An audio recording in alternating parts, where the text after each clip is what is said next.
ఆధ్యాత్మిక వార్తావాహిని భక్తి విశేషాలకు స్వాగతం. శ్రీ వెంకటేశ్వర స్వామి భక్తులకు సౌకర్యాల కల్పనపై తిరుమల తిరుపతి దేవస్థానం ధర్మకర్తల మండలి సమావేశంలో పలు కీలక నిర్ణయాలు తీసుకున్నారు. తిరుమలలో అన్నమయ్య భవనంలో జరిగిన టీటీడీ బోర్డు సమావేశం మొత్తం 72 అంశాలపై చర్చించింది. నానాటికి పెరుగుతున్న భక్తుల రద్దీకి అనుగుణంగా సౌకర్యాల కల్పనపై ప్రధానంగా చర్చ సాగింది. టీటీడీ పాలక మండలి సమావేశంలో చర్చకు వచ్చిన అంశాలు, బోర్డు తీసుకున్న నిర్ణయాలేమిటో ఇప్పుడు చూద్దాం. తిరుమల తిరుపతి దేవస్థానంలోని వివిధ ట్రస్టులు పథకాలకు విరాళాలు అందించే దాతలకు కల్పిస్తున్న ప్రివిలేజెస్లో పలు మార్పులు చేయాలని పాలక మండలి నిర్ణయించింది. తిరుమలలోని అన్నమయ్య భవనంలో మంగళవారం టీటీడీ బోర్డు సమావేశం జరిగింది. అనంతరం TTD chairman BR Naidu, EO రవిచంద్రతో కలిసి పాలక మండలి సమావేశంలో తీసుకున్న నిర్ణయాలను ప్రకటించారు. విరాళాల నిర్వహణలో మరింత పారదర్శకత, ఏకరీతి తీసుకురావడానికి టీటీడీకి చెందిన అన్ని ట్రస్టులు పథకాలకు విరాళాలు అందించే దాతలకు కల్పించే ప్రివిలేజెస్లో పలు మార్పులు చేపట్టారు. ఈ కొత్త నిబంధనలు మంగళవారం అర్ధరాత్రి నుంచే అమల్లోకి రానున్నాయి. అయితే ఇప్పటికే వివిధ ట్రస్టులు పథకాలకు విరాళాలు అందించిన దాతలకు ప్రస్తుతం అమల్లో ఉన్న ప్రివిలేజెస్ యథావిధిగా కొనసాగుతాయి. 6.31 కోట్లతో తిరుమలలో ఎస్ఎస్డీ టోకెన్లు కలిగిన భక్తులు వేచి ఉండేందుకు ఆళ్వార్ ట్యాంక్ సమీపంలో శాశ్వత షెల్టర్లు, క్యూలైన్లు, మరుగుదొడ్లు నిర్మించేందుకు టెండర్లకు ఈ సమావేశంలో ఆమోదం తెలిపారు. తిరుమలలోని కుమారధార, పసుపుధార డ్యాంలు మరింత పటిష్టంగా ఉండేందుకు డబుల్ లేన్ వంతెన నిర్మాణానికి 2.77 కోట్ల రూపాయలు మంజూరు చేశారు. తిరుమలలో గ్రీన్ ఎనర్జీ అభివృద్ధి చేయడంలో భాగంగా జీఎన్సీ సమీపంలో 800 కిలోవాట్ల విండ్ టర్బైన్ జనరేటర్ను విషన్ ఇన్ఫ్రాస్ట్రక్చర్ వారిచే విరాళంగా ఏర్పాటు చేసి టీటీడీకి 25 సంవత్సరాల పాటు నిరంతరాయంగా విద్యుత్ అందించే ప్రతిపాదనకు ఆమోదం తెలిపారు. భక్తుల భద్రత దృష్ట్యా తిరుమల, తిరుపతిలోని టీటీడీ ఆలయాలు, విశ్రాంతి భవనాల్లో అగ్నిమాపక వ్యవస్థల సమగ్ర నిర్వహణ కోసం 2.35 కోట్లతో నిర్వహణ పనులను నిరంతరాయంగా కొనసాగించాలని నిర్ణయించారు. తిరుమలలోని టీబీసీ, ఏటీసీ విశ్రాంతి భవనాల వద్ద ఉన్న 12 పాత భవనాలను తొలగించి వాటి స్థానంలో దాతల సహకారంతో నూతన భవనాలు నిర్మించేందుకు నిర్ణయించారు. ఒంటిమిట్ట శ్రీ సీతాలక్ష్మణ సమేత కోదండరామస్వామివారి మూలవర్లకు బంగారు కవచాల తయారీకి టీటీడీ ట్రెజరీలోని 1000 గ్రాముల బంగారాన్ని వినియోగించుకునేందుకు ఆమోదం తెలిపారు. 17.84 కోట్లతో ఒంటిమిట్ట శ్రీ కోదండరామస్వామివారి ఆలయం వద్ద యాత్రికుల సౌకర్యార్థం 100 గదులతో విశ్రాంతి గృహం నిర్మాణానికి టెండర్లు ఆమోదించారు. తిరుపతిలోని శ్రీ తాతయ్యగుంట గంగమ్మ అమ్మవారి ఆలయంలో ముఖమండపంపై సాలహారం నిర్మాణం, మిగిలిన ప్రాకారగోడ నిర్మాణానికి 2.5 కోట్లతో టెండర్కు ఆమోదం తెలిపారు. రాష్ట్రంలోని ప్రముఖ ఆలయాల్లో వేదపారాయణ స్కీమ్ ద్వారా 791 మందిని సంభావన వేద పండితులుగా నియమించేందుకు నిర్ణయించారు. హిందూ ధర్మప్రచార పరిషత్, దాస సాహిత్య ప్రాజెక్ట్, అన్నమాచార్య ప్రాజెక్ట్, ఎస్వి సంగీత నృత్య కళాశాల తదితర విభాగాల్లో సేవలందిస్తున్న కళాకారుల పారితోషికాన్ని ఆయా కళాకారుల నైపుణ్యాన్ని బట్టి పెంచేందుకు ఆమోదం తెలిపారు. వీటితో పాటు మరికొన్ని అంశాలపై తిరుమల తిరుపతి దేవస్థానం పాలకమండలి చర్చించి నిర్ణయాలు తీసుకున్నట్లు చైర్మన్, ఈవో ప్రకటించారు. శ్రీ పరాభావ నామ సంవత్సరంలో తిరుమల శ్రీవారి ఆలయంలో రెండోసారి కోయిలాల్వార్ తిరుమంజనం శాస్త్రోక్తంగా జరిగింది. తిరుమల క్షేత్రంలో ఈ నెల 17వ తేదీన సాలకట్ల ఆనివార ఆస్థానం పర్వదినాన్ని పురస్కరించుకొని కోయిలాల్వార్ తిరుమంజనం నిర్వహించారు.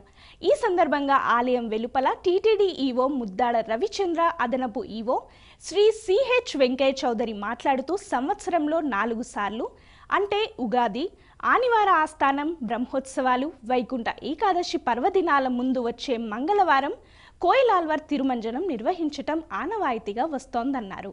ఈ సందర్భంగా ఆనంద నిలయం మొదలుకొని బంగారు వాకిలి వరకు శ్రీవారి ఆలయం లోపల ఉపదేవాలయాలు, ఆలయ ప్రాంగణం, పోటు, గోడలు, పైకప్పు, పూజా సామాగ్రి తదితర వస్తువులను నీటితో శుభ్రంగా కడిగారని చెప్పారు.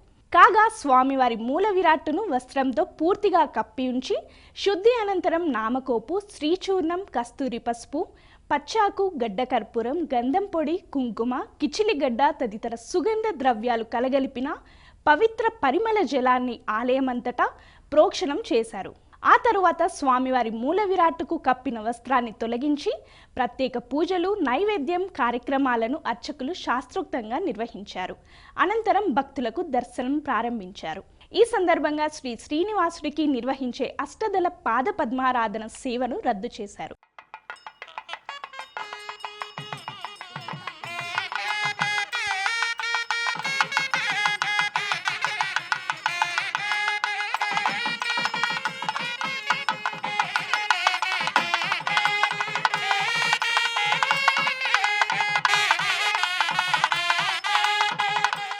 ఓం నమో వెంకటేశాయ.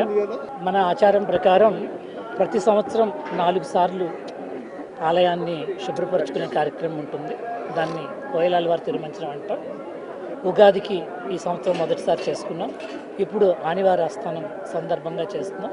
తర్వాత బ్రహ్మోత్సవాల ముందు ఇంకొకసారి వైకుంఠ ఏకాదశి ముందు చేయటం జరుగుతుంది. సో అందరూ ఆలయ సిబ్బంది, బోర్డు మెంబర్సు అందరూ ఆధ్వర్యంలోన టెంపుల్ సిబ్బంది శుభ్రపరుస్తున్నారు. సో ఆ ఆచారాన్ని ఈరోజు పాటించడం. తిరుమల క్షేత్రంలో మంగళవారం కూడా భక్తుల రద్దీ కొనసాగుతోంది. వైకుంఠం క్యూ కాంప్లెక్స్ మొత్తం భక్తులతో నిండిపోయింది. ఆలయం బయట కృష్ణతేజ అతిథి గృహం వరకు భక్తుల క్యూ లైన్ విస్తరించింది. భక్తుల రద్దీ మరింత పెరుగుతున్న క్రమంలో కొత్తగా భక్తులనెవరిని క్యూ లైన్లోకి అనుమతించడం లేదు. తాత్కాలికంగా కొంతసేపు నిలిపివేసి వైకుంఠం క్యూ కాంప్లెక్స్లో 1-2 కంపార్ట్మెంట్లు ఖాళీ అయిన తర్వాత కొత్తగా భక్తులను అనుమతిస్తున్నారు. రద్దీని నియంత్రించేందుకు మరో మార్గం లేకపోయిందని తిరుమల తిరుపతి దేవస్థానం అధికారులు తెలిపారు. సోమవారం శ్రీ స్వామివారిని దాదాపు 76,000 మంది భక్తులు దర్శించుకోగా ఇప్పుడు కూడా రద్దీ కొనసాగడంతో మంగళ బుధవారాల్లో దాదాపు 75,000 మంది భక్తులు శ్రీ వెంకటేశ్వర స్వామిని దర్శించుకునే అవకాశం ఉందని తెలిపారు.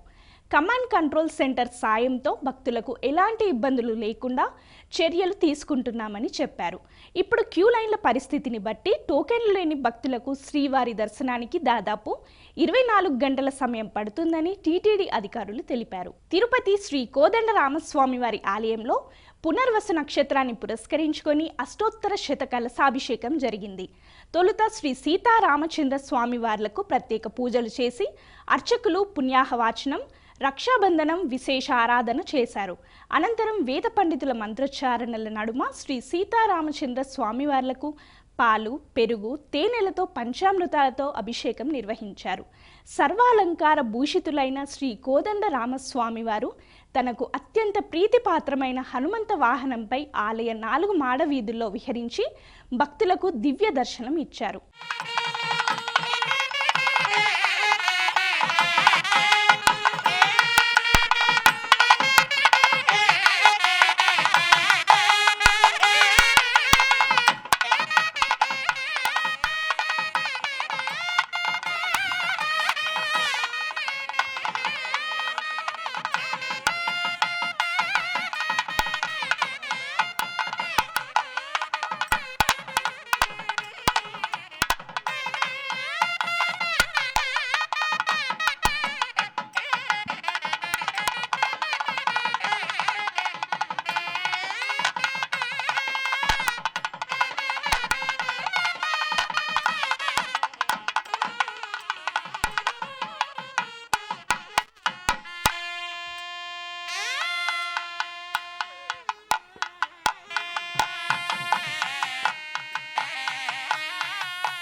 తెలంగాణలోని సిరిసిల్ల అనగానే మనకు వెంటనే గుర్తొచ్చేది చేనేత కళాకారుల అద్భుత నైపుణ్యం. తాజాగా ఆ నైపుణ్యం శ్రీశైలం మల్లన్న సన్నిధిలో మరోసారి ప్రపంచానికి పరిచయమైంది. సిరిసిల్లకు చెందిన ప్రముఖ చేనేత కళాకారుడు, కళారత్న అవార్డు గ్రహీత నల్ల విజయ్ కుమార్ మంగళవారం శ్రీశైల భ్రమరాంబిక అమ్మవారికి ఒక అరుదైన కానుకను సమర్పించారు. అదే ఒక చిన్న అగ్గిపెట్టెలో సులభంగా ఇమిడిపోయేంత అద్భుతమైన పట్టుచీరను వారం రోజులు శ్రమించి 200 గ్రాముల బరువు గల ఈ చీర తయారు చేశారు. సంప్రదాయ డిజైన్లో మగ్గంపై ఈ చీరను ఎంతో నైపుణ్యంతో నేయడం జరిగింది. దీని పొడవు 5.5 మీటర్లు, వెడల్పు 48 అంగుళాలు కాగా బరువు కేవలం 200 గ్రాములు మాత్రమే ఉండటం విశేషం. ఇంత పెద్ద చీరను మడత పెడితే ఒక సాధారణ అగ్గిపెట్టెలో ఈజీగా పట్టిపోతుందని విజయ్ కుమార్ తెలిపారు. అమ్మవారి ఆశీస్సులతోనే తాను ఈ అరుదైన వస్త్రాన్ని తయారు చేయగలిగానని ఆయన ఆనందం వ్యక్తం చేశారు. దేవస్థానం తరపున ఈ ప్రత్యేక పట్టు చీరను స్వీకరించిన చైర్మన్ చేనేత కళాకారుడిని అభినందించారు. శ్రీశైల శ్రీ భ్రమరాంబ మల్లికార్జున స్వామి దేవస్థానంలో ఆషాఢ పౌర్ణిమ సందర్భంగా ఈ నెల 29న శ్రీ భ్రమరాంబ అమ్మవారికి జరిగే శాకాంబరి ఉత్సవాలపై దేవస్థానం ఈవో శ్రీనివాసరావు సమీక్షా సమావేశం నిర్వహించారు. ఈ సమావేశంలో ఉభయ దేవాలయాల ప్రధాన అర్చకులు, వేద పండితులు, స్థానాచార్యులు, వివిధ శాఖల అధిపతులు, పర్యవేక్షకులు పాల్గొన్నారు. ఈ సందర్భంగా కార్యనిర్వహణాధికారి మాట్లాడుతూ లోక కళ్యాణం కోసం నిర్వహించే ఈ ఉత్సవాన్ని అత్యంత వైభవంగా నిర్వహించాలని, అన్ని కైంకర్యాలు శాస్త్రోక్తంగా ఎలాంటి లోటుపాట్లు లేకుండా చేపట్టాలని వైదిక సిబ్బందికి సూచించారు. అమ్మవారి అలంకరణకు అవసరమైన వివిధ రకాల కూరగాయలు, ఆకుకూరలు, పండ్లను సమృద్ధిగా సిద్ధం చేయాలని ఉద్యానవన శాఖను ఆదేశించారు. ఈ విషయంలో వైదిక కమిటీ సూచనలు తప్పనిసరిగా పాటించాలని పేర్కొన్నారు.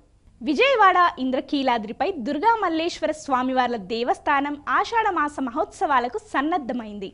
ఆలయ పాలక మండలి చైర్మన్ ఈవో ఇతర సభ్యులు ఆషాఢమాస ఉత్సవాల బ్రోచర్ను విడుదల చేశారు. ఈ నెల 15 నుంచి ఆగస్టు 12 వరకు ఆషాఢమాస మహోత్సవాలు నిర్వహించనున్నారు.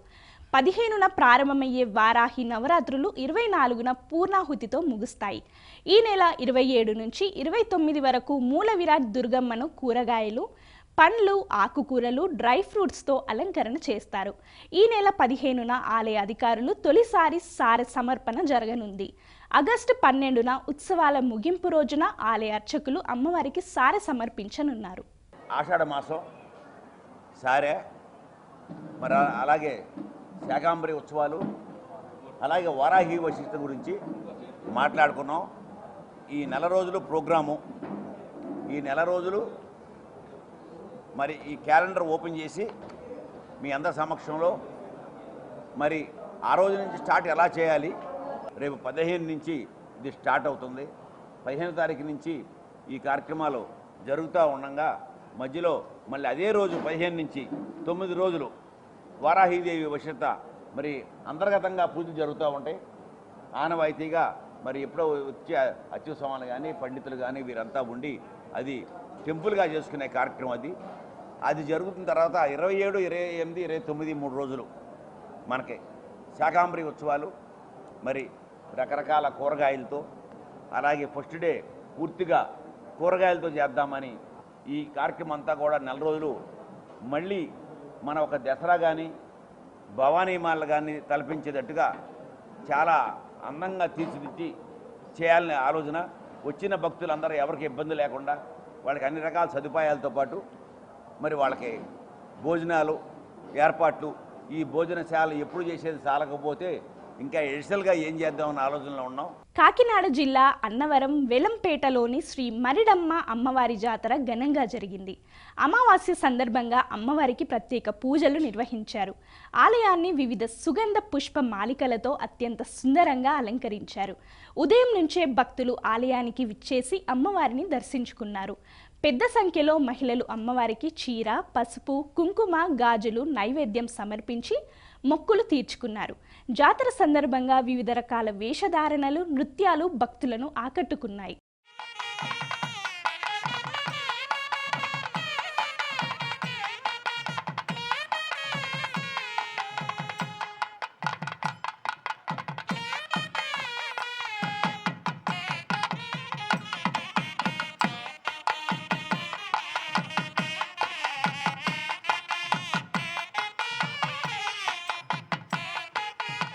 శ్రీశైల మల్లన్న క్షేత్రంలో సహస్ర దీపార్చన వైభవంగా జరిగింది.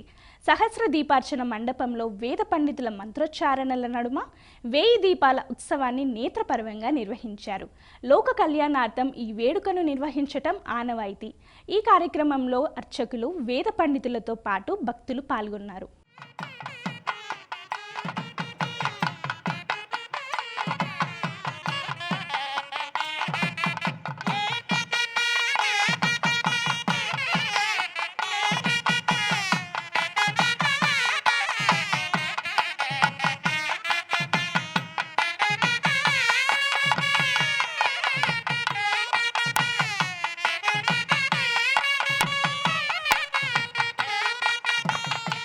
శ్రీశైల క్షేత్రంలో భ్రమరాంబ, మల్లికార్జున స్వామివార్లకు వెండి రథోత్సవం ఘనంగా జరిగింది.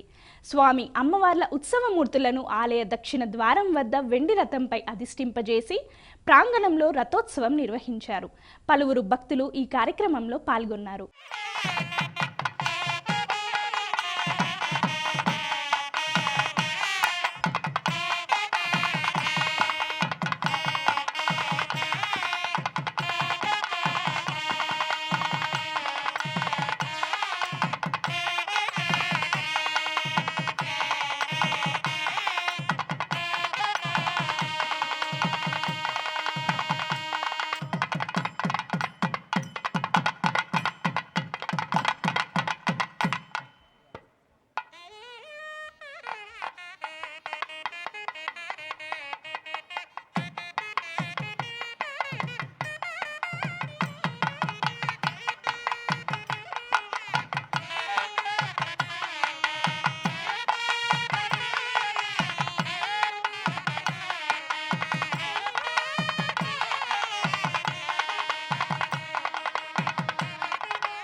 వేములవాడ బద్దిపోచమ్మ ఆలయానికి భక్తులు బారులు తీరారు. సోమవారం రాజన్నను దర్శించుకున్న భక్తులు మరుసటి రోజు బద్దిపోచమ్మను దర్శించుకోవడం ఆనవాయితీ. ఇందులో భాగంగా బోనం ఎత్తుకొని డప్పు చప్పుళ్ల నడుమ ఆలయానికి చేరుకొని అమ్మవారికి బోనాలు సమర్పించారు. ఒడిబియ్యం పోసి మొక్కులు చెల్లించుకున్నారు.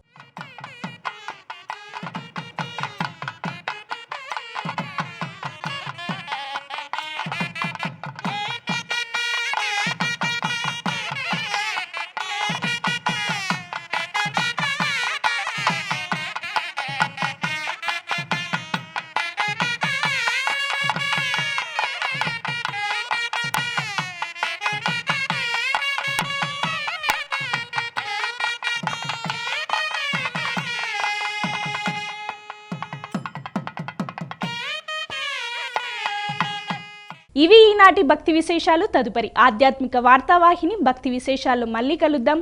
అంతవరకు సెలవు. నమస్కారం.